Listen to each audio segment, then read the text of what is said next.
ele deixa para trás, ele vai além, como Jesus aqui apresentando, ele vai além.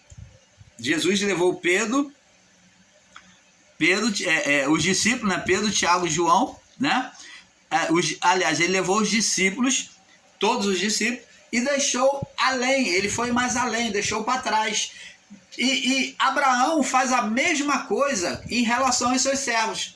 Abraão pega e na hora de subir o monte, quando ele chega determinado no pé do monte, ele manda os seus servos ficar ali esperando, e até que ele volte de oferecer o sacrifício a Deus, levando seu filho Isaque.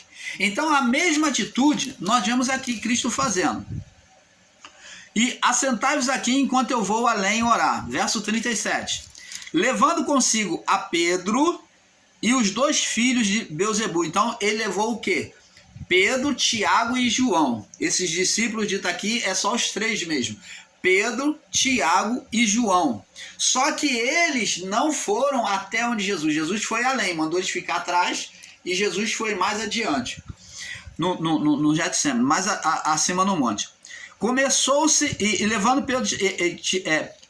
Pedro e os 2 filhos de Zebedeu, começou-se a entristecer-se e a angustiar-se muito na oração. Então disse: a minha alma está cheia de tristeza até a morte. Fica aqui e velai comigo. E deixou eles lá, né, para trás. E indo ele um pouco mais para adiante, avançou. Jesus avançou, deixou eles para trás, como Abraão deixou os seus servos. Figura sobre figura, com um pouco aqui, mandamento sobre mandamento, como está escrito em Isaías, E prostrou-se sobre o seu rosto e orando, dizendo: meu Pai, se me é possível, passa de mim este cálice. Nós pulamos aí para a próxima parte, para a parte 6, tá? O tabernáculo, tabernáculo, o título é Tabernáculo, o tabernáculo divino. Então estamos na parte 6, me perdoe aí que pulou, tá? Você acompanha aí passo a passo. Então ele diz assim: meu Pai, se possível, passa de mim este cálice, todavia seja feito não como eu quero, mas como tu queres. Verso 40, né? Mateus 26, 40.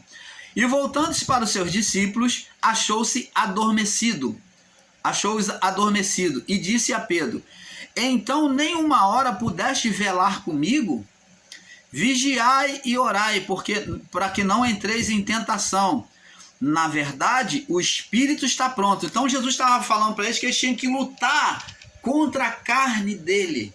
Que a oração, Jesus levou eles para orar, para estar com eles em oração. Só que Jesus estaria fazendo uma oração individual dele lá, mais adiante. E ele encontrou eles adormecidos. E Jesus falou: vigiai e orai. Então, orar, perseverar em oração, é algo que nós temos que fazer, lutar contra a nossa própria natureza carnal. Então Jesus estava falando: vocês têm que lutar contra a sua natureza carnal. Vocês não podem se deixar ser vencido pela carne, pelo sono, pelo cansaço. Vigiai e orai para que vocês não entrem em tentação, para que você não fique fraco, seja vencido pela carne. Na verdade, o espírito, que espírito ele está falando? Essência divina em todo ser vivente. Essência divina. Em todo homem, toda mulher tem essa essência, o espírito. Ele está sempre pronto, ele sempre esteve pronto. Mas a carne é fraca. E indo a segunda vez, orou, dizendo: meu Pai, se este cálice não pode passar de mim, sem eu beber, faça-se a sua vontade. E voltou e achou outra vez adormecidos, porque seus olhos estavam pesados. E deixando-os de novo, foi orar a terceira vez, dizendo as mesmas palavras. E chegou junto aos seus discípulos e disse: dormi agora e repousai, eis que é chegada a hora, e o Filho do Homem será entregue na mão dos pecadores. Portanto, portai-vos, levantai-vos, partamos, eis que é chegado o que me trai. Então aqui, ele exerceu o sacerdócio lá em cima. Você vê que Jesus, como sumo sacerdote, ele entra no Santo dos Santos, era o que o sacerdote fazia. Observa, o irmão Paulo está mostrando aqui uma revelação espiritual, a palavra sobre a revelação espiritual, tá? É isso que nós, o canal Luz da Graça, procuramos fazer você enxergar as palavras sobre a luz da revelação espiritual. Então Jesus, como sacerdote, como sumo sacerdote, ele entrou do átrio, aonde ele deixou os discípulos, ele entrou no lugar santo, que ele entrou em agonia, sua alma, ele está ali expressando a comunhão da alma, quando a palavra diz aí que a sua alma se angustiou-se, está mostrando que ele derramou a sua alma no Santo dos Santos, segundo céu. No primeiro céu ele deixou os discípulos. Então, no segundo céu, ele estava orando ali sozinho, a sós com Deus. Ele derramou a sua alma no segundo céu, mostrando a operação da alma, a atuação da alma. E ele chegou ao terceiro céu, que é o Espírito, né? A comunhão direta com o Pai. Então ele falou com o Pai: meu Pai, se possível, passa de mim este cálice, mas que contudo seja feita não a minha, mas segundo a sua vontade. Então, a palavra diz que ele fez isso por 3 vezes. Nas 3 vezes, ele foi lá diante de Deus orar, a primeira vez, falou com Deus, derramou a sua alma, voltou e encontrou os discípulos dormindo. Ele foi de novo, voltou e encontrou os discípulos dormindo. Ele foi 3 vezes estar em oração. Era o ato que os sacerdotes fazia para entrar diante da presença de Deus. Por quê? Porque ele fazia primeiro uma expiação para ele, salpicava, entrava, oferecia lá o sacrifício. Primeiro oferecia do lado de fora num átrio, depois ele entrava no lugar santo e depois no Santo dos Santos. Depois ele saía, pegava a brasa, o fogo lá, a brasa viva, e levava diante do altar e oferecia agora, junto com a brasa, o incenso aromático, agradável a Deus, lá no Santo dos Santos. Depois ele voltava com a brasa de lá, ele voltava de lá e ele agora, já tendo feito sacrifício por ele, ele fazia pelo povo, voltava para fazer expiação pelo povo, com um cordeiro, né, sem defeitos, fazia pelo povo. Depois então ele voltava de novo para pegar a brasa do incensário que havia sido queimado. Ele vinha pegar aquele carvão, aquela brasa apagada, e trazer de volta para jogar na terra. E aquele sangue derramar sobre as pontas do altar, do lado de fora no átrio. Então Jesus, como sacerdote, ele entrou e saiu da presença de Deus, ou do tabernáculo, nele, o quê? 3 vezes. 3 vezes. Ele toma uma atitude sacerdotal aqui. E a palavra diz diz mais, acho que no livro de João, que diz com mais clareza, que ele, na sua agonia, ele orou tão intensamente que ele transpirou sangue junto com o suor. Então, as suas vestes, as suas vestes ficou manchada, como do sacerdote, do sumo sacerdote, salpicada de sangue. Você tá entendendo, abençoado? Então, é isso que nós procuramos mostrar. Mas tem mais, não tem só isso não. O canal Luz da Graça tem mais revelação para você. Nós vamos mostrar ainda mais esse sacerdócio. Ele foi mostrado lá no Getsemane, que é um monte. Agora, lá também no Getsemane, né, no monte chamado Caveira, né, que é no Getsemane ainda, aonde ele foi crucificado, também ele apresentou o sacerdócio. Vamos lá no livro de João, capítulo 19. Agora vamos ver outra referência aqui. João 19. João 19. É muita maravilha do Pai. Com um pouco aqui, um pouco ali. O irmão Paulo vai trazendo de pouco a pouco, vai mostrando a verdade do Pai a você. João 19, no verso 34. No verso 34. Diz aqui, ó.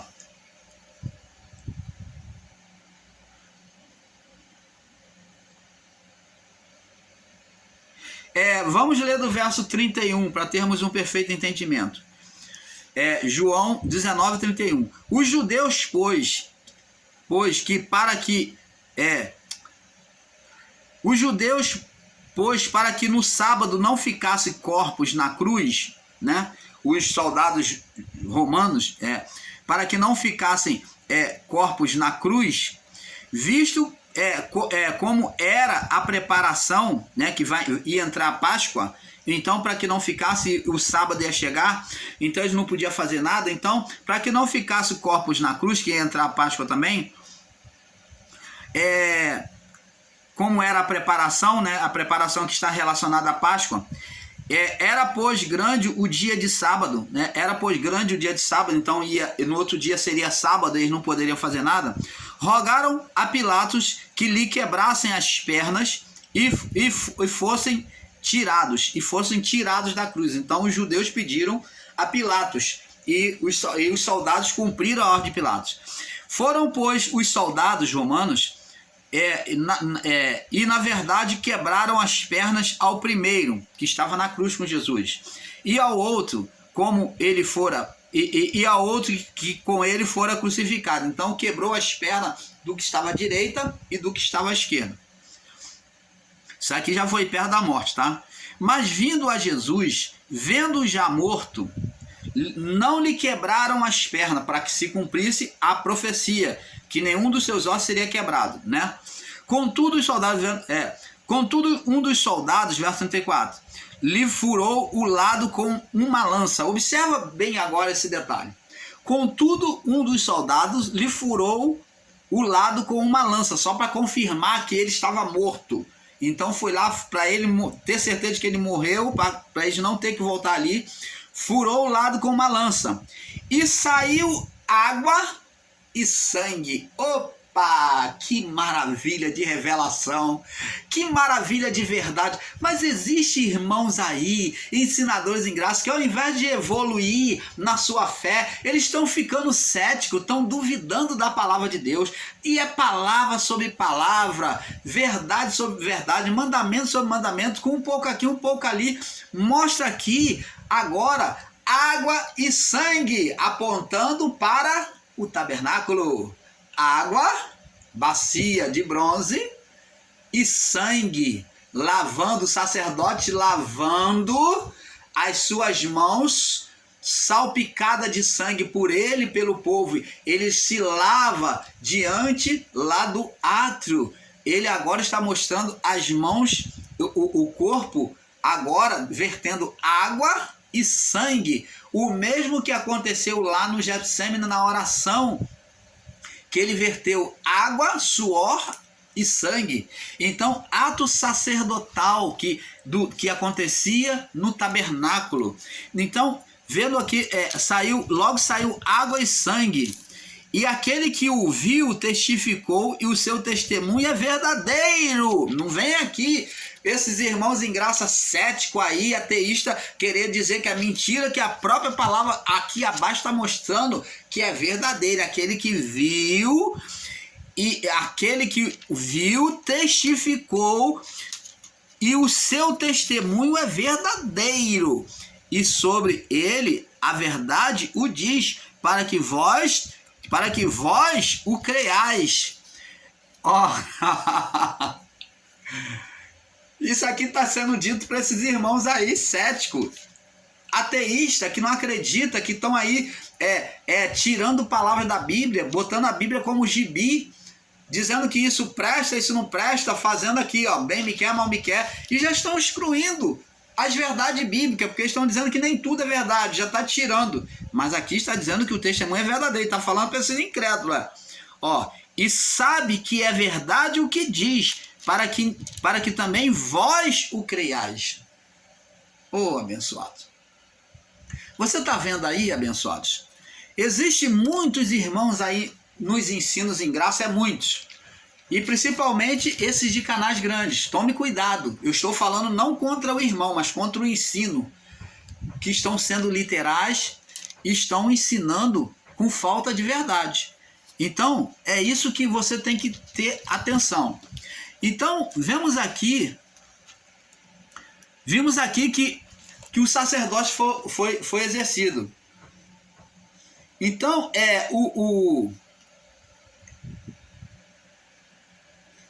lá na porta do Santo do Santo, tinha a cortina que era o véu, né, no terceiro céu, né, que é o Santo dos Santos. Na cortina tinha o desenho alinhavado, todo em ouro, com a imagem desenhada, todo em ouro, de um querubim. Um querubim. Esse véu é o véu que foi rasgado, né? Vamos lá no livro de Lucas 22. Lucas 22, 44. Do 44, do 41 ao 44. Do 43 ao 45. Vamos ler. Lucas 22. Lucas 22. Do 43 ao 45. Diz assim: E posto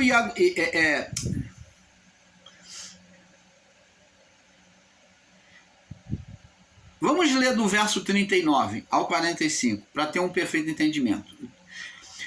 E saindo foi como costumava para o Monte das Oliveiras, e também os seus discípulos o seguiram. E quando chegou àquele lugar, disse-lhe: Orai para que não entreis em tentação. E apartou-se deles a cerca de um tiro de uma pedra, de uma distância, né? E pondo-se de joelho, orava. E Lucas fala com todos os detalhes, né? E diz assim: E dizendo: Pai, se queres, passa de mim este cálice. Todavia, não se faça a minha vontade, mas a tua. E apareceu um anjo do Senhor que o fortalecia. Opa! Apareceu enquanto ele orava na sua agonia, na luta contra a carne. O Espírito também estava lá, pela representação deste anjo que o fortalecia. Então, quando esse anjo aparecia lá dentro, no Santo dos Santos, para Jesus, na sua oração no Getsêmani, esse anjo, ao Jesus contemplar o anjo, ele via que o Pai estava com ele, que ele não estava só.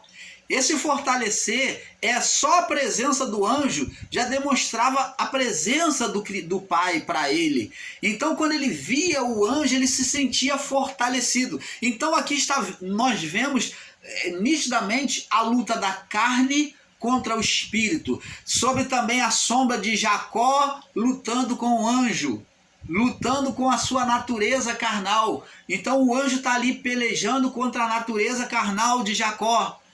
Então esse anjo, essa representação do anjo, é a presença do Criador ali no Santo dos Santos. No caso, Jesus fez do Santo dos Santos o seu lugar de oração ali no Getsêmani, o Santo dos Santos dentro dele. Um anjo do céu lhe fortalecia. Então, quando entramos na presença de Deus em oração, entramos de forma natural, pela forma racional, como Paulo ensina, lá onde ele veio falar em línguas. Falamos de forma racional primeiro, que é o pedir. Depois passamos a buscar. Jesus ensina: pedir, buscai e batei. Então, entramos de forma racional pedindo, depois buscamos de forma como Jesus, em agonia pela alma. A alma começa a falar como a alma de Ana, como a alma de Maria, disse: a minha alma engrandece ao Senhor, o meu espírito se alegrou em Deus, meu Salvador. E então aqui Jesus entra em agonia. E agora o anjo, ele entrou no Santo dos Santos. Quando o anjo apareceu, é porque ele viu a face de Deus, ele contemplou o Pai. Então, se o anjo apareceu, ele entrou no terceiro céu, ele adentrou o Espírito. Você está vendo? Assim é a nossa oração. Tem que haver persistência, perseverança, permanência na oração. Mas não, independente disso, existem irmãos aí que estão ensinando que não precisam orar em graça. Não precisa mais orar. Mas é isso que nós estamos aprendendo aqui, que a imagem toda aponta para Cristo, e ele disse, sede meus, Paulo diz, Jesus disse, aquele que quiser vir após mim, negue-se a si mesmo, tome a sua cruz, quer fazer o mesmo que ele, e siga-me, seguir ele. E Paulo diz, sede meus imitadores, assim como eu sou de Cristo. Opa! E como é que se pode querer mudar as verdades bíblicas e ensinar que não precisa mais orar, que não precisa jejuar? Se Deus pede de você que você venha jejuar, é o Espírito que tem que pedir, não é um pastor mandar você jejuar, não. O Espírito, ele fala conosco. Você vai sentir a necessidade, você vai fazer 1 horinha de jejum, você vai fazer 2 horas, a hora que você aguenta. Porque jejum é abstinência, é separação dos desejos carnais. É renunciar, é sacrificar a carne. Porque o espírito está pronto, quem tem que ser dominado? A carne. Quando eu domino a minha carne, eu estou fortalecendo o meu espírito.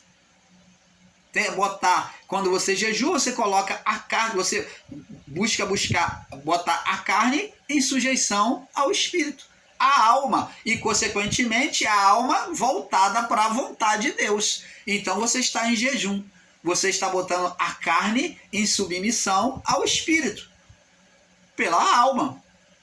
Então, abençoados, vê aqui que o anjo o fortalecia. Agora verso 44, Lucas 22, 44. E posto em agonia, a alma orava, agonia, mostrando a qualidade, a manifestação da alma. E posto em agonia, orava mais intensamente, e o seu suor, olha Lucas testemunhando aqui também, tornou-se como grandes gotas de sangue que corriam pelo chão. Opa! Era justamente isso que o sacerdote, o sumo sacerdote e o sacerdote faziam após a lavagem. Ele pegava aquele sangue e jogava no chão, na ponta do altar. Você vê que o sangue cai no chão, mostrando também o que era feito na ponta do altar, o sangue, né, que era oferecido pelo povo, que levava-se lá diante no lugar santo. Então esse sangue era trazido de volta e jogado na ponta do altar. Lá tem representação no livro do Apocalipse também, que fala do sangue debaixo do altar, fala da morte dos santos, né? Sangue dos santos. E diz aqui, e corriam pelo chão, e gotas de sangue que corriam até o chão, exercendo sacerdócio, veste salpicada de sangue, levantando-se da oração, veio para os discípulos e os achou dormindo de tristeza. E disse-lhe, por que estás dormindo? Levantai e orai, para que não entreis em tentação. Isso foi por 3 vezes. O sacerdote entrava e saía 3 vezes no Santo dos Santos. Que maravilha, né? Canal Luzes da Graça, trazendo a perfeita revelação do Pai a você. Mais nítido que isso, só as águas do Pai mesmo. E é isso que nós estamos oferecendo para você, né? Da melhor forma possível. Em Lucas 22, 45, como nós já lemos, vemos que os discípulos não saem do primeiro céu, que eles permanecem lá, lá no Getsemane. Eles não saem do primeiro céu, eles estão lá no átrio. É o átrio que é a representação do primeiro céu. Eles não saem de lá, pois continuam presos à oração corporal, né? São vencidos pela natureza da carne física. Então eles não conseguem orar como Jesus, eles não fazem uma oração espiritual, eles ficam lá no ato, no Getsemane ali, eles ficam lá no ato, eles dormem, são vencidos pela carne. E que é a natureza física, né? E em Gálatas 5:17 ao 25, vamos lá no livro de Gálatas, olha Paulo falando. Gálatas 5:17, vamos ler. Que maravilha, né? É muito bom. Gálatas 5:17, do verso 17 ao 25, diz assim: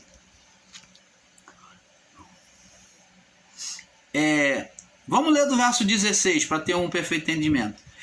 Digo, porém, andai em espírito, uma luta do espírito contra a carne, e não cumprireis a concupiscência da carne, porque a carne cobiça contra o espírito, luta contra o espírito. E o espírito, com letra maiúscula, que é a vontade de Deus, que é o espírito, se manifesta no espírito humano, pelo espírito humano. Quando alcançamos o terceiro céu, é porque estamos diante do espírito de Deus, com letra maiúscula. Porque a carne luta contra o espírito e o espírito contra a carne. E estes se opõem um ao outro para que não façais o que quereis. Os discípulos foram vencidos pela carne. Mas se sois guiado pelo Espírito, não estás debaixo da lei, da condenação. Porque as obras da carne são manifestas. Quais são? Adultério, fornicação, impureza, lascívia, idolatria, feitiçaria, inimizade, contendas, ciúmes, iras, pelejas, dissensões, heresias, invejas, homicídios, bebedice, glutonaria. E essas coisas semelhantes a estas... acerca dos quais de antemão vos declaro, como também já vos disse, que os que cometem tais coisas não herdarão o reino dos céus. Mas o fruto do Espírito é amor, gozo, paz, longanimidade, benignidade, bondade, fé, mansidão e temperança. Quanto a essas coisas não há condenação, não há lei. Os que são de Cristo crucificaram a sua carne e as suas paixões e as suas concupiscências. Se vivemos em espírito, andemos também em espírito. Não sejais cobiçosos de vanglória, irritando uns aos outros e invejando uns aos outros. Então tá vendo aqui, abençoado, Paulo falando. Então Paulo está ensinando que nós devemos buscar dominar a nossa carne, principalmente na oração, que a carne do homem não gosta de orar. Você fala o tempo todo com seu amigo, com a sua amiga, com o seu próximo, com seu pai, com a sua mãe, com o seu patrão. Você fala com as pessoas o tempo todo. Mas quando chega diante da presença de Deus, na hora de orar, você se sente cansado. Logo que começa a falar, se sente cansado. Tem gente que fala mais de 2 horas sem parar. Só respira muito mal e mais de 2 horas sem parar. Se deixar, ela fica o dia todo falando. Com algumas pausas, mas ela fica diretamente falando. Mas o homem, quando entra diante da oração, a carne logo se manifesta e começa a se ver aborrecida, cansada, com sono. Dá aquela abrição de boca, dá sono. Dói o joelho, dói as mãos, dói e acontece do familiar chamar, barulho, tudo para poder te tirar da oração. Muitas das vezes isso aí é a sua carne pirraçando para que você não ore, para te vencer na oração. Os discípulos foram vencidos pelo cansaço, pelo sono. A carne pirraçou contra eles e o venceu. Muitas das vezes, quando a nossa carne persevera, quando ela está em oração, quando a nossa carne está em oração, nós entramos em oração, muitas das vezes o ser espiritual, os demônios, usam pessoas para poder tentar impedir você de orar. E começa a ser importunado justamente no momento em que você está orando. Você deve permanecer na sua oração, deve buscar completar a sua oração. Não se deixar ser parado na sua oração, ser vencido. Então, abençoado, se bate alguém à tua porta no momento da sua oração, completa a sua oração, não pare de orar não. Se alguém vai lá e bate na hora que você está orando, não pare de orar, continue orando. Depois você atende, deixa a pessoa bater, deixa te gritar o seu nome. Se cai alguma coisa no chão, acontece. Quando as pessoas sofrem, então, muita influência espiritual em volta da vida dela, os demônios derrubam coisas, sim, derrubam. Eles atuam, sim.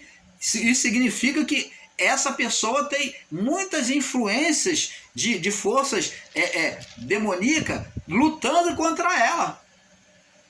E eles fazem de tudo para a pessoa não permanecer na oração. Apesar de ter nossos irmãos aí, ensinadores em graça, que são céticos, que são heréticos, que não acreditam nisso, não aceitam isso. São ateístas. São céticos. Então, continue no seu ceticismo, continue no seu ateísmo. Então, abençoado, mas isso acontece. Há impedimento na oração, sim. E Paulo diz que nós temos que vencer isso. Jesus também fala que eles devem perseverar na oração. Como vimos, tem que haver uma luta contra os desejos carnais, né? Domínios, tem que buscar dominar, submeter a carne, para chegar ao segundo e ao terceiro céu, para que a sua alma comece a orar de forma espiritual, que ela se solte diante de Deus, né? Para que a sua alma comece a orar, para você não deixar essa oração mecânica, porque nós começamos mecanicamente, de forma racional. Mas quem é que tem que orar? É a alma. Quando a alma ora, você está orando de forma espiritual. Aí você tem possibilidade de alcançar o terceiro céu, de orar, de alcançar o espírito, de chegar diante de Deus. Então, agora, para os que são os literais, Jesus disse, nós temos que submeter a nossa carne para chegar ao segundo e ao terceiro céu. Mateus 7,7, ele diz, pedir, buscar e bater. Então são atitudes diferentes, pedir, buscar e bater. Pedir, forma racional, humana, fala do físico, pedir, do físico, da manifestação física, humana, racional.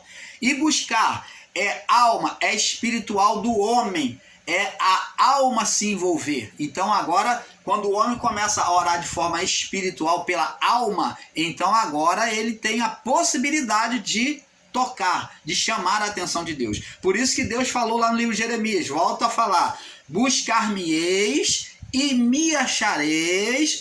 Ele está no terceiro céu, é um processo, primeiro, segundo, terceiro céu, onde está Deus?